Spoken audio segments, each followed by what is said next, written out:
ओम गम गणपतये नमः। जय श्री संतोषी माँ दैवीय नमः। अंतस यात्रा की इस कड़ी में शुक्रवार संतोषी माँ के व्रत में होने वाली कुछ भ्रांतियों को दूर करने का प्रयास किया है। माता संतोषी का पूजन करने से भक्तों के जीवन में शांति और समृद्धि आती है। माँ संतोषी प्रेम, संतोष, क्षमा, खुशी और आशा की प्रतीक मानी जाती हैं। माँ संतोषी को दुर्गा जी का अवतार भी माना जाता है। इसी के साथ माता संतोषी के जन्म को लेकर ये दुविधा रहती है कि वो भगवान गणेश की पुत्री हैं। भगवान गणेश को बल, बुद्धि और विद्या का देवता माना जाता है। श्री गणपति के साथ अगर श्री रिद्धि और माँ सिद्धि की कृपा बनी रहे तो हम सब कुशल, स्वस्थ और सुरक्षित रह सकते हैं।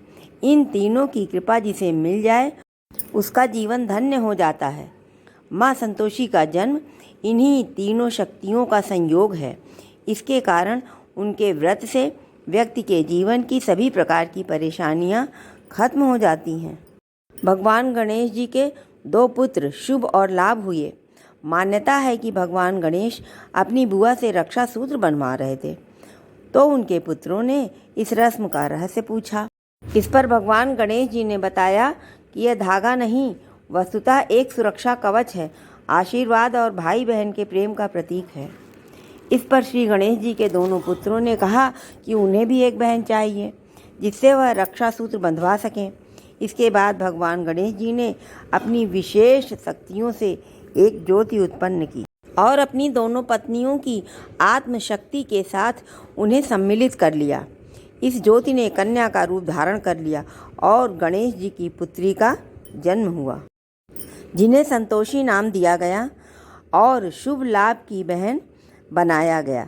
इसीलिए तो संतोषी माता व्रत की कथा की किताब में लिखा हुआ है कि संतोषी माता के पिता गणेश, माता रिद्धि सिद्धि, धन धान्य, सोना चांदी, मोती मूंगा, रत्नों से भरा परिवार, गणपति पिता की दुलार भरी, गणपति देव की दरिद्रता दूर, कलह का नाश, शांति का प्रकाश, बालकों की फुलवारी, धंधे में मुनाफे में भारी कमाई, शोक विपत्ति चिंता सब दूर, संतोषी माता का लो नाम, जिससे बन जाएं सारे काम।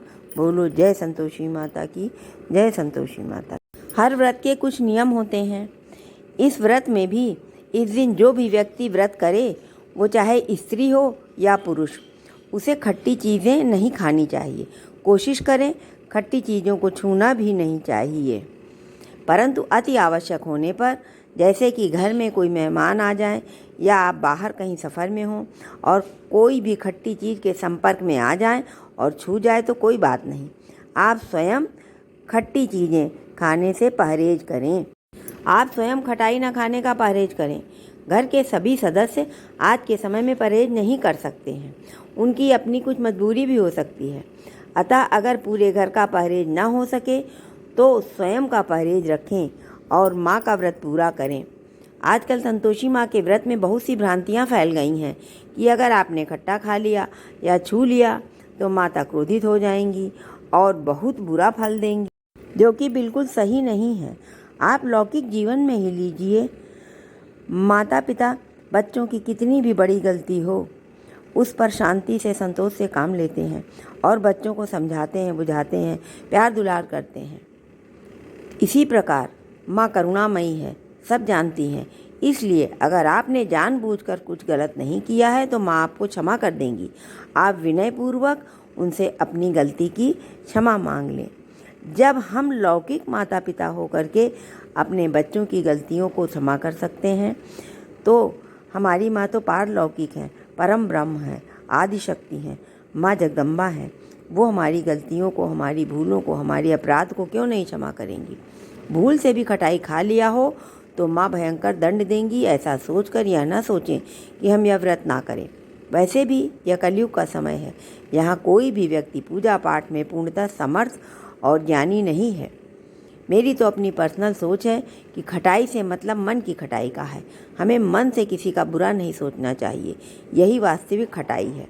फिर भी संतोषी माँ के शुक्रवार व्रत में ना ही खटाई खाएं और ना ही खट्टी चीज़ों का प्रयोग करें। संतोषी माँ को भोग लगाने के लिए आप गुड़ और चने का इस्तेमाल करें। इस प्रसाद को खुद ही खाएं। घर में केवल उसी सदस्य को प्रसाद दें जो पूरे दिन खटाई ना खाए। अन्यथा अगर प्रसाद बच जाए तो उसे गाय को खिला देना चाहिए। शाम को तामसिक भोजन नहीं करना चाहिए, यानी लहसुन प्याज से बना हुआ भोजन नहीं करना चाहिए। शुद्ध सादा भोजन करके माँ का व्रत पूरा करना चाहिए। संतोषी माँ का व्रत करने से व्यक्ति की मनोकामनाएं पूर्ण होती हैं। सच्चे मन से यह व्रत करने से व्यक्ति हर परीक्षा में सफलता हासिल करता है, साथ ही माँ की असीम कृपा भी प्राप्त करता है। पूर्ण श्रद्धा और विश्वास से संतोषी माँ का व्रत रखें।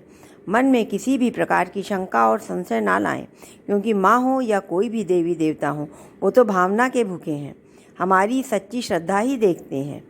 विधि विधान कोई बहुत ज़्यादा महत्व नहीं रखते हैं। संतोषी माँ या किसी भी देवी देवता का व्रत रखने से पहले या किसी मनोकामना के लिए व्रत रखते समय किसी भी चमत्कार की कतई आशा न रखें, क्योंकि चमत्कार न होने पर आप अपना विश्वास खो देंगे, जो कि ठीक नहीं है। वैसे भी आप सबने सुना होगा, समय से पहले और भाग्य से ज़्यादा न किसी को मिला है न मिलेगा। अतः पूर्ण श्रद्धा और विश्वास के साथ संतोषी माँ का व्रत रखें व पूजा करें। किसी भी महीने के शुक्ल पक्ष के शुक्रवार से व्रत का आरंभ करें। हाँ, पितृपक्ष या खरमास आदि में व्रत का आरंभ ना करें। जय संतोषी।